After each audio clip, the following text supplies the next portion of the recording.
औरंगाबादमध्ये झालेल्या शिक्षकी राड्याच्या पार्श्वभूमीवरती राज्यभरातील शाळा आणि कॉलेजेस आज बंद आहेत। शिक्षकांवरती झालेल्या लाठी हल्ल्याचा निषेध म्हणून मुख्याध्यापक संघाने हे पाऊल उचललंय। राज्यभरात सगळ्या शाळा आणि कॉलेजेस बंद असले तरी मुंबईत मात्र फक्त विनाअनुदानित शाळा बंद असून अनुदानित शाळा या सुरू आहेत।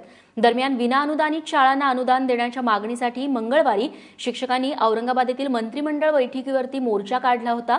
मात्र हा मोर्चा पांगवण्यासाठी पोलिसांनी लाठी हल्ला केला। त्याला उत्तर म्हणून संतप्त शिक्षकांनी पोलिसांवरती दगडफेक केली। यात काही पोलीस आणि शिक्षक जखमी झाले होते। राज्यभरातून फोन येत आहेत, इव्हन मुंबई, पुणे ह्या सगळ्या मोठ्या शहरातून सुद्धा फोन येत आहेत अत्यंत उत्स्फूर्तपणाने, कारण ही घटना जेवढी निषेधार्थ आहे।